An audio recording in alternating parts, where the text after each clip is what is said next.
Ms. Sun Shelling. Question 7, please.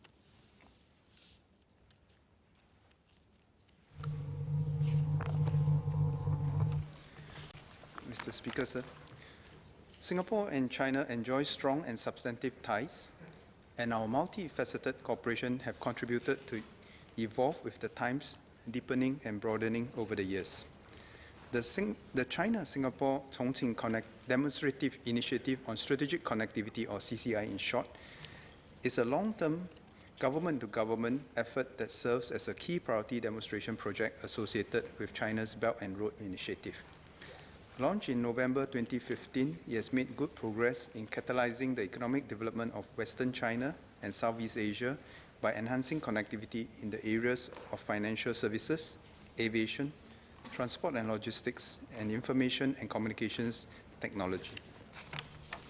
Under the CCI financial services pillar, cross-border financing deals totaling renminbi 25.3 billion, or around Singapore 5.2 billion, have been completed to date, providing Chongqing corporates with more financing options and raising their international profile. Aviation connectivity has also grown significantly from 5 flights to 14 flights per week between Singapore and Chongqing. The CCI Southern Transport Corridor project was established under the CCI in 2017. The corridor aims to link Chongqing to Qingzhou, or Beibu Gulf, Guangxi, in the south by rail, and from Qingzhou to Singapore and beyond by sea, thereby enhancing multimodal connectivity between Western China, Southeast Asia, and to the rest of the world. The CCI STC has been referred to by China's President Xi Jinping as the International Land and Sea Corridor that connects the overland Silk Road economic belt with the 21st century maritime Silk Road. For example, the CCI STC will significantly reduce the amount of time needed to transport goods between Chongqing and Singapore to about a week. This is a third of today's alternative routes and will result in savings in logistics costs.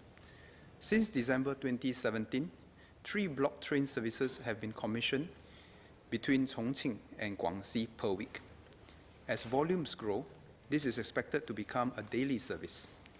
Singapore's port operator PSA and homegrown shipping line PIL, Pacific International Line, are also working to create more seamless rail-sea connectivity that will also help Singapore's transshipment flows and services for trade between Western China and Southeast Asia. Mr. Speaker, sir, as opposed to the earlier G2G projects which had geographical boundaries, the CCI's emphasis is on building networks. The CCI STC is an open platform, and I'm glad that Chongqing's neighbors, Guangxi, Guizhou, and Gansu, have all come on board to jointly develop this trade corridor. We will continue to work with our Chinese counterparts, especially MOFCOM and the Chongqing leadership, to engage more provinces in Western China to expand this network. Improved connectivity between regions enables companies from both sides to export and import goods more efficiently to and from Southeast Asia and other parts of the world. As cross-border trade activities increase, demand for related services like finance, legal, and other professional services will also increase. This, in turn, creates more opportunities for our businesses and our people. For instance, MoneyMax Financial Services and AP Oil International have launched a suite of financial leasing services. WiseNet Asia has also entered Chongqing to provide HR recruitment services. I'm glad to note that a Singapore agri-tech startup, Smart AHC, has also developed solutions for deployment in Chongqing. Through the CCI, we hope to improve the overall business environment in Western China. Companies from both sides can look forward to expanding their presence into Western China and Southeast Asia. International Enterprise Singapore, together with trade associations and chambers such as the Singapore Business Federation and the Singapore Chinese Chamber of Commerce and Industry, SCCI, have actively engaged our companies from MNCs to SMEs to explore opportunities in Western China. The SCCI has recently set up a representative office in Chongqing to serve Singapore businesses in Chongqing. We have seen keen interest in sectors like healthcare, tourism, elder care, and food and beverages. I hope that more companies will use the CCI platform to venture into Western China. Ms. Chun. Thank you, Minister, for your reply. I would like to inquire, is the pace of development of the CCI project coming along as planned, given senior leadership changes at the mayor's level on the Chinese side?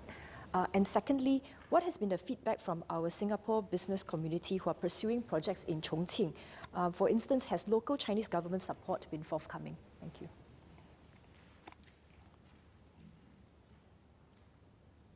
Mr. Speaker, sir, the answer to the first supplementary question is yes, we are on track. And the answer to the second question is yes, we have been getting support from the local Chongqing authorities, including the neighboring provinces that have joined the CCI STC recently.